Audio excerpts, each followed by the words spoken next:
আসসালামু আলাইকুম। এখন শুনবেন সংবাদ শিরোনাম। রিকশা চালককে পিটিয়ে হত্যার গুজবে রাতভর উত্তরা শপিং কমপ্লেক্স এলাকায় অবরোধ তাণ্ডব। পরিস্থিতি নিয়ন্ত্রণে পুলিশের লাঠিচার্জ, সাউন্ড গ্রেনেডের ব্যবহার। টঙ্গীর বাজার বস্তিতে রাতভর আইন শৃঙ্খলা বাহিনীর অভিযান। মাদক, দেশীয় অস্ত্র সহ কয়েকজন আটক। অপরাধ বন্ধে চলমান থাকবে এমন পদক্ষেপ। ইরানের যৌথ বাহিনীর হামলা জোরদার। জবাবে মধ্যপ্রাচ্যে মার্কিন ঘাঁটি ও আন্তর্জাতিক বিমানবন্দরে আঘাত এনেছে তেহরানের ড্রোন। যুদ্ধে ন্যাটোর সহায়তা চান ট্রাম্প। আজ দিনাজপুর যাচ্ছেন প্রধানমন্ত্রী তারেক রহমান। উদ্বোধন করবেন খাল খনন কর্মসূচির, বক্তব্য রাখবেন জনসভায়, যোগ দেবেন সুধী সমাবেশে। এতক্ষণ শুনছিলেন সংবাদ শিরোনাম, এখন শুনবেন বিস্তারিত। এক রিকশা চালককে পিটিয়ে মেরে ফেলার মিথ্যা অভিযোগে রাজধানীর উত্তরা স্কয়ার শপিং কমপ্লেক্স ঘেরাও করে ব্যাপক ভাঙচুর চালিয়েছে রিকশা চালকেরা। রাত 11টা থেকে প্রায় 5 ঘন্টা চলে অবরোধ। আগুন জ্বালিয়ে বিক্ষোভ করা রিকশা চালকেরা পুলিশকে লক্ষ্য করে ইট পাটকেল ছোড়ে। পরিস্থিতি নিয়ন্ত্রণে পুলিশ লাঠিচার্জ করে, নিক্ষেপ করে কয়েকটি সাউন্ড গ্রেনেড। ভোর 4টা নাগাদ শান্ত হয় পরিস্থিতি। রোববার মধ্যরাতে উত্তরা স্কয়ার শপিং মলের নিরাপত্তারক্ষীরা এক রিকশা চালককে মারধর করে। এই ঘটনার জের ধরে সেই রিকশা চালক মারা গেছেন এমন গুজব ছড়িয়ে পড়ে। এরপরই আশপাশের এলাকার বিক্ষুব্ধ রিকশা চালকরা আগুন জ্বালিয়ে বিক্ষোভ শুরু করে, দাবি করে লাশ গুমের চেষ্টা চলছে। আন্দোলনকারীরা অভিযোগ করেন মার্কেটটির সামনে এক রিকশা চালক রিকশা থামালে নিরাপত্তারক্ষীদের সাথে কথা কাটাকাটি হয়। এক পর্যায়ে নিরাপত্তারক্ষীদের আঘাতে আহত হয় সেই রিকশা চালক মারা গেছেন দাবি করে শুরু হয় বিক্ষোভ। আরেকটা লোক যে মারতে মারতে পড়ে গেছে গা, তাকে দারুণ একটা সিকিউরিটি গার্ড ছিল, টুপি পরা মোসালা লোকটা ওনারা টাইনা লয়ে গেছে গা, রক্ত জলটলে পড়তাছে। ওখানে যাত্রী নাম্বার দিছিল ওই সময় মারছে ভাই। এটা আমরা সূক্ষ্ম শুনানি বিচার চাই। যেটা দিয়ে বাড়ি মারছে লোকটা, মনে করেন যে আর একটা কথাও বলতে পারে নাই, সে ওই অবস্থায় ওখানে মারা গেছে। বাইরে ফেলে দিয়েছে, এক মাইরে মাথা ফাটা ফেলাইছে, ফেলে দেওয়ার পরে 4-5 জনে তুলে লইয়া গেছে। রিকশা চালকের লাশ গুম করা হচ্ছে।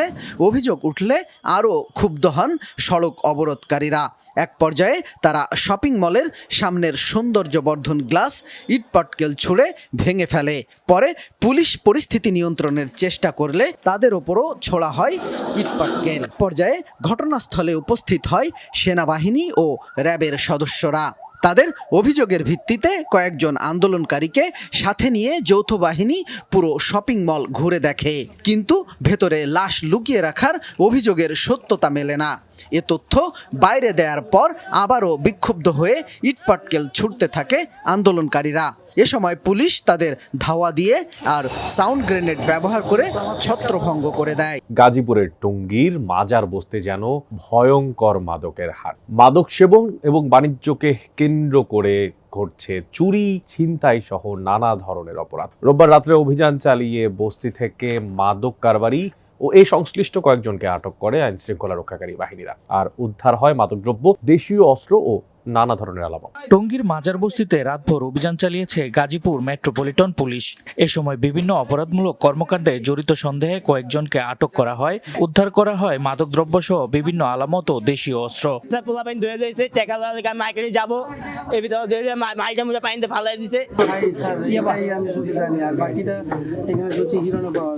আমরা পুলিশের সাথে যে অভিযানে সহায়তা করেছি, তারা যে সেলগুলোতে ঢুকেছে আমরা ওখানে গেলাম। রোববার রাত 11টা থেকে শুরু করে রাত 4টা পর্যন্ত পরিচালিত এই অভিযানে র্যাব, বিজিবি, সিআইডি, পিবিআই সহ পুলিশের একাধিক টিম অংশ নেয়। এখানে এসে যেটা দেখলাম সেটা তো শুধুই মাত্র অন্ধকার জগৎ। এখানে শুধু অপরাধীদের বসবাস। মাদকের নানা সামগ্রী আমরা দেখতে পাচ্ছি, অন্ধকার কুঠুরি দেখতে পাচ্ছি, আবার বিলাসবহুল এরিয়াও দেখতে পাচ্ছি। তো সে এমন একটা জগৎ, এই জগৎ অবশ্যই আমরা ভাঙবো। পুলিশ জানায় মাজার বস্তিকে কেন্দ্র করে দীর্ঘদিন ধরে মাদক বেচাকেনা, চুরি, ছিনতাই সহ নানা অপরাধমূলক কর্মকাণ্ডের অভিযোগ ছিল। এসব অভিযোগের ভিত্তিতেই অভিযান চালানো হয়। অভিযান চলাকালে বিভিন্ন ঘর তল্লাশি করে কয়েকজনকে আটক করা হয়। উদ্ধার করা হয় মাদকদ্রব্য ও সন্দেহজনক কিছু সরঞ্জাম। আটক ব্যক্তিদের বিরুদ্ধে আইনানুগ ব্যবস্থা নেয়ার প্রক্রিয়া চলছে বলে জানিয়েছে পুলিশ। আমরা বিভিন্ন আলামত জব্দ করেছি, যে সমস্ত মিসক্রিয়েন্ট পাওয়া গেছে তাদেরকে অ্যারেস্ট করেছি। কিছু কিছু মাদক, সামান্য পরিমাণে কিছু মাদকও জব্দ হয়েছে। সেগুলো থানায় গেলে এক সময় হিসাব পাওয়া যাবে, বাট এই মুহূর্তে বলা যাচ্ছে না। মহানগরের বিভিন্ন এলাকার বস্তিগুলোতে বিশেষ অভিযান অব্যাহত রাখার কথাও জানিয়েছে গাজীপুর মেট্রোপলিটন পুলিশ। ইরান জুড়ে হামলা আরো জোরদার করেছে যুক্তরাষ্ট্র ইসরায়েল যৌথ বাহিনী। ভয়াবহ তাণ্ডব চালিয়েছে রাজধানী তেহরান ও হামাদানে। আক্রান্ত হয়েছে ইস্পাহান, তাবরিজ, হোমেইন ও দেশফুল অঞ্চল। দফায় দফায় বিস্ফোরণে কাঁপছে তেহরান। যৌথ বাহিনীর হামলায় নিহত হয়েছেন বাসিজ গ্রুপের এক কমান্ডার। বন্দর আব্বাসেও পাওয়া গেছে বিস্ফোরণের আওয়াজ। ইস্পাহানে ইরানের বিমান বাহিনীর যে ঘাঁটি তা লক্ষ্য করে চালানো হয়েছে হামলা। হামাদানি টার্গেট করা হয়েছে আইআরজিসির সদর দপ্তর ও বাসিজ গ্রুপের কার্যালয়। পাল্টা জবাব দিয়ে যাচ্ছে ইরানও। কুয়েতের আলী আল সালেম ঘাঁটিতে ড্রোন ছুড়েছে আইআরজিসি। বিধ্বস্ত হয়েছে ইতালির একটি এয়ারক্রাফট। দুবাই আন্তর্জাতিক বিমানবন্দরেও হয়েছে ড্রোন হামলা। আগুন লেগে যায় একটি অংশে। বাগদাদে হামলার শিকার হয়েছে আন্তর্জাতিক বিমানবন্দর। মার্কিন কূটনীতিকদের একটি দল আবার অবস্থান করছিল অঞ্চলটিতে। তেল আবিব সহ ইসরায়েলের বিভিন্ন শহরে ব্যাপক হামলা চালিয়েছে তেহরান। একাধিক স্থানে ক্ষয়ক্ষতির তথ্য পাওয়া গেছে। ড্রোন মিসাইল ছোড়া হয়েছে বাহরাইন, কাতার, কুয়েত, সৌদি আরবেও। এদিকে ইরানের বিরুদ্ধে যুদ্ধে সরাসরি ন্যাটোর সহায়তা চাইলেন মার্কিন প্রেসিডেন্ট ডোনাল্ড ট্রাম্প। মিত্ররা যুক্তরাষ্ট্রের পাশে না দাঁড়ালে ন্যাটোর পরিণাম ভালো হবে না বলেও হুঁশিয়ারি দেন তিনি। ফাইন্যান্সিয়াল টাইমসকে দেয়া সাক্ষাৎকারে সামরিক এই জোটকে একমুখী রাস্তা আখ্যা দেন ক্ষুব্ধ ট্রাম্প। কি ধরনের সহায়তা চান জানতে চাইলে মার্কিন প্রেসিডেন্ট বলেন যা যা প্রয়োজন তাই চান তিনি। বলেন হরমুজ প্রণালী খুলতে সহায়তায় ব্যর্থ হলে তার ন্যাটোর ভবিষ্যতের জন্য খারাপ ফল বয়ে আনবে। ঘনিষ্ঠ মিত্র যুক্তরাজ্যের অবস্থান নিয়েও হতাশা জানান তিনি। বলেন যুক্তরাজ্যকে ডাকলেও এগিয়ে আসেনি তারা। যখন বিপদ কেটে গেছে তখন দুটি যুদ্ধজাহাজ পাঠাতে চেয়েছে। ইউক্রেন যুদ্ধে যুক্তরাষ্ট্রের ভূমিকা নিয়ে মনে করিয়ে দিয়ে তিনি এসব কথা বলেন। ট্রাম্প বলেন হাজার হাজার মাইল দূর থেকেও সহায়তা করছে ওয়াশিংটন। এখন দেখার বিষয় ন্যাটো মিত্ররা তাদের পাশে দাঁড়ায় কিনা। আজ দেশের 54 জেলায় খাল খনন কর্মসূচির উদ্বোধন করবেন প্রধানমন্ত্রী তারেক রহমান। দিনাজপুরের কাহারোল উপজেলায় সাহাপাড়া খাল খননের মধ্য দিয়ে এই কর্মসূচির উদ্বোধন করবেন তিনি। আর প্রথম দফায় 6 মাসে 1200 কিলোমিটার আর পর্যায়ক্রমে 5 বছরে